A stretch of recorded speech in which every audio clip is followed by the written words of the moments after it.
Bismillahirrahmanirrahim. Elhamdülillahi Rabbil alemin. Vessalatu vesselamu ala eşrefil enbiyai vel murselin. Nebiyyina Muhammedin ve ala alihi ve ashabihi ecma'in. Rabbi şrahli sadri ve yessirli emri. Vahlul ugdeten min lisani yefkahu kavli. Allahümme allimna ma yenfa'una. Venfa'na bima allamtana ve zidna ilmen. Ve aslih lana şe'nena kulleh. وَلَا تَكِلْنَا إِلَى أَنْفُسِنَا طَرْفَةَ عَيْنٍ. Əziz və qiymətli cəmaat, Allah Taala'nın müvəffəqiyyəti, onun yardımı və köməkliyi ilə böyük hədis alimi Hafiz Ən-Nəvavi rahimehullahın 40 hədis kitabını oxumağa davam edirik. Görkəmli alim Şeyx Allamə Salih İbn Fovzan Əl-Fovzan Hafizahullahın şərhi izahı ilə. Bugün Allahın müvəffəqiyyəti ilə bizlər 28-ci hədisə başlayırıq. Əbi Nəcih Əl-İ'ribad ibn Sariyədən rəvayət olunan hədis. Buyurur ki, وَعَذَنَا رَسُولُ اللّٰهِ صَلَّى اللّٰهُ عَلَيْهِ وَسَلَّمَ مَوْعِذَةً وَجِلَتْ مِنْهَا الْقُلُوبُ وَذَرَفَتْ مِنْهَا الْعُيُونُ. Bir gün Allah Resulü sallallahu aleyhi və səlləm bizlərə elə bir nəsiyyət edib, moizə etdi ki, qəlblər bundan titrədi, gözlər isə yaşla doldu. Fəqulnə ya Rasulallah, kəənnəhə məv'izətu müvəddi'in fəavsinə. Biz dedik, ya Rasulallah, bu sanki vidalaşıb gedən şəxsin moizəsinə bənziyir. Elə isə bizə nəsiyyət elə. İnsan adətindəndir, yaxınları ilə, dostları ilə, ailəsi ilə vidalaşıb gedən zaman onlara nəsiyyət eləyib moizə etməsi.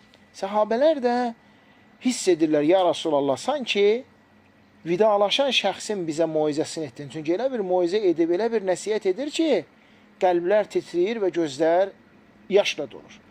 Allah Resulü sallallahu aleyhi və səlləm onlara deyir ki, usikum bi təqvallah. Mən sizə ən birinci Allahdan qorxmağı tövsiyə edirəm. Və səm'i və ta'ati. Sonra eşitməyi, itaət etməyi, əmr sahiblərini eşitməyi, itaət etməyi. Və in təəmmərə aleykum abdun həbəşiyyun. Hətta başınıza əmir olacaq şəxs həbəşi kölə belə olsa. Fəinnəhu mən yəiş minkum bə'di fəsəyara ixtilafən kəthira. Həqiqətən də sizdən, məndən sonra yaşayanlar çoxlu ixtilaflar görəcək.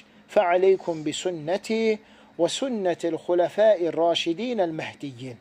Bu vaxtı mən sizlərə öz sünnəmi və raşid xəlifələrimin sünnəsini ardıca getməyi tövsiyə edirəm. Addu aleyhə bin nəvacizi. Onlardan azı dişlərinizlə möhkəm yapışın. Və iyyəkum və muhdəfətil umur fə innə kullə bid'atin dalalə.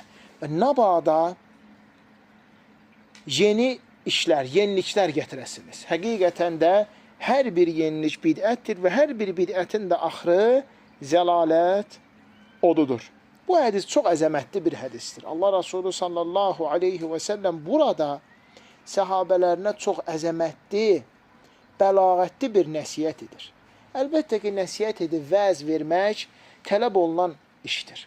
Allahı xatırlatmaq, cənnəti xatırlatmaq insanlara, cəhənnəmi xatırlatmaq, qəbir həyatı, öldükdən sonra dirilmək, haqq hesab olmaq, hamısı tələb olunan işdir. Peyğəmbər sallallahu aleyhi və səlləm nəsiyyət etməyi müsəlmanın müsəlman üzərində olan haqqı adlandırır.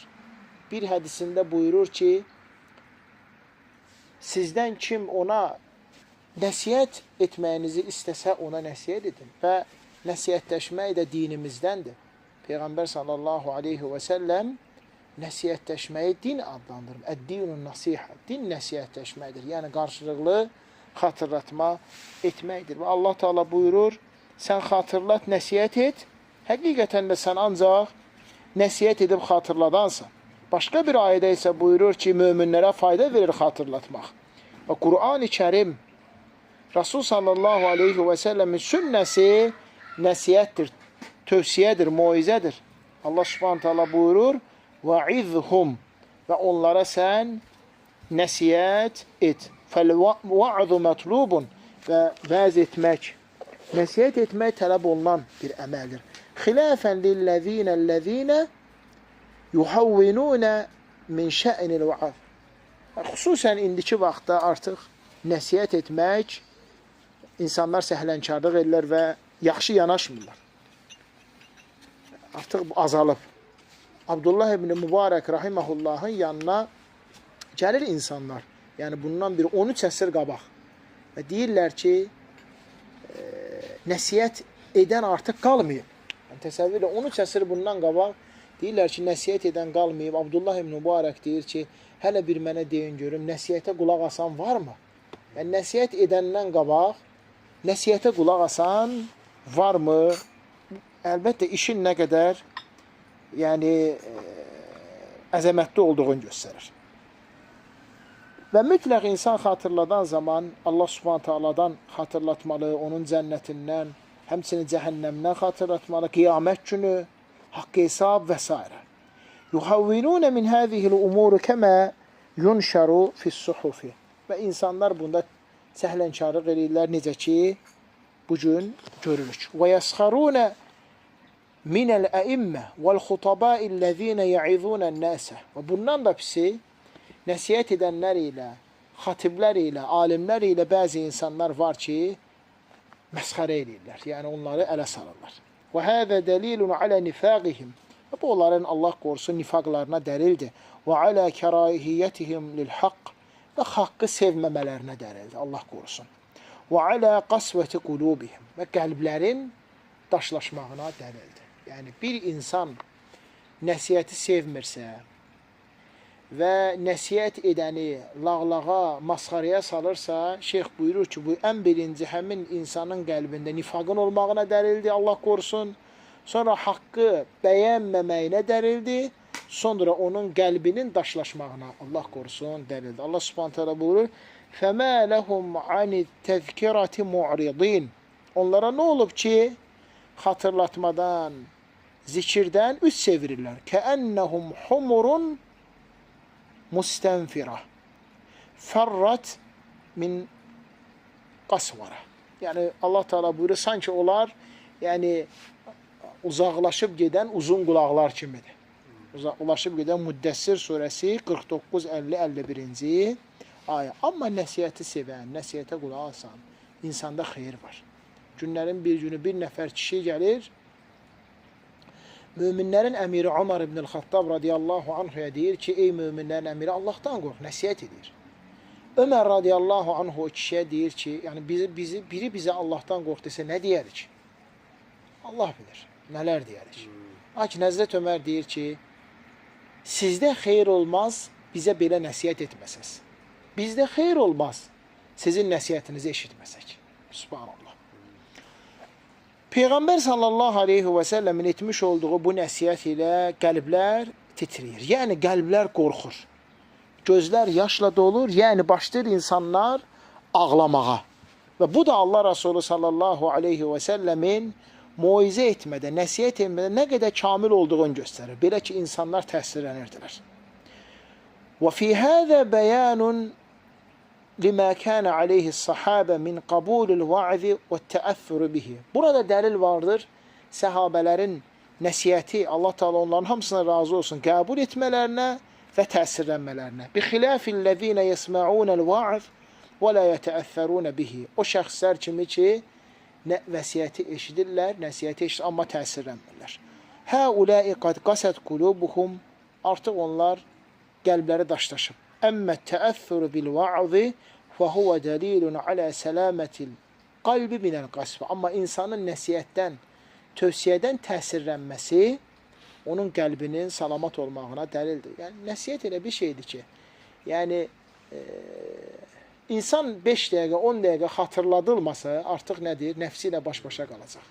Yəni, 1 saat, yarım saat nəsə keç, 10 dəqiqə, 15 dəqiqə fasilə ver.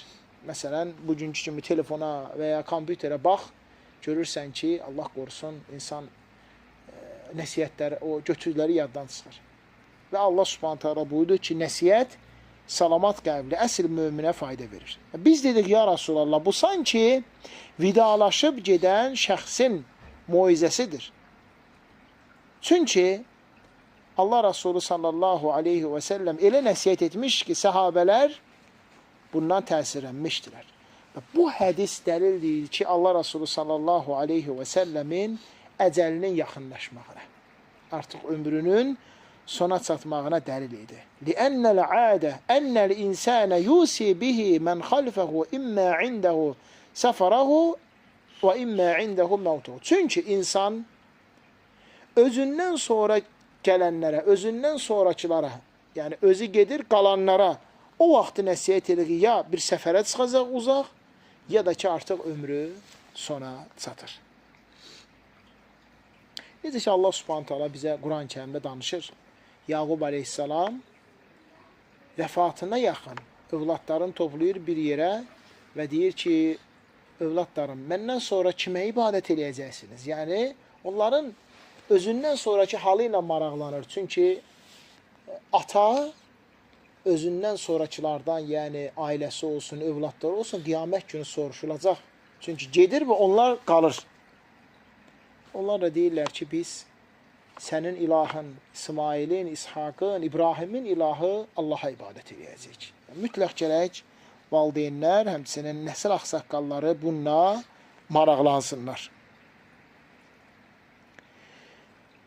Allah Resulü sallallahu aleyhi ve sellem deyir ki, usikum bi təqvallah. Mən sizə Allahdan qorxmağı nəvsiyyət edirəm.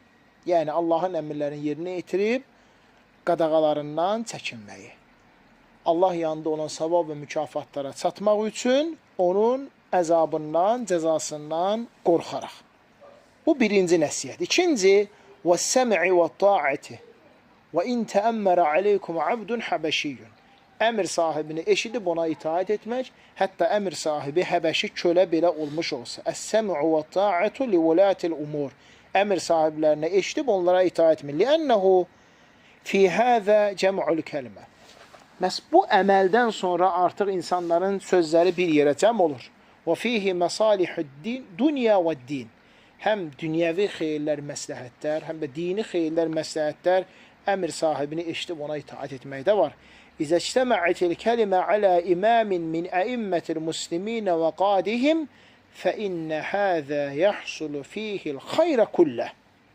Əgər müsəlmanlar onlara başçılıq edən, onlara rəhbərlik edən şəxsin ətrafında cəm olub, sözün onun sözü kimi qəbul etsələr, çoxlu xeyirlər olacaqdır. Və yəhsulu fihi ictima'ul kəlimə və adəmut təfarruq. Və sözlər birləşəcək, rəylər birləşəcək və Allah qorusun, parçalanma və firqəçilik olmayacaqdır. Və yəhsulu fihi tənfizul hududu aləl-usat. Sərhədlər asi və düşmənlərdən qorunacaq. Və yəhsulu fihi əl-əmru bil-ma'ruf və nəhyu anil-munkar. Əmr sahibini eşidib ona itaat etməklə yaxşı işləri tövsiyə etmək mümkün olacaq və qadağan işlərdən çəkinmə olacaqdır. Məhz baxaq, əmr sahibini eşidib insanlar ona itaat etdiyi zaman faydalı elm öyrənə bilirlər. İnsanlara faydalı elm öyrədə bilirlər. Həmçinin insanları günah işlərdən çəkindirə bilirlər. Və yəhsulu fihil hukmu beynən nəsi fi məxtələfu fi. Və insanlar arasında ixtilaf olan zaman əmr sahibini eşidib ona itaat etməklə ixtilaflar sona çatır. Və qat'un nizə və dartışmalar bitir. Və yəhsulu fihil əl-əmnu aləl-ənfus vəl-əmvalu vəl-ə'rad. Və əmr sahibini eşidib itaat etməklə həm insanın öz canı, həm ailəsi, həm də irzi qorunmuş olur.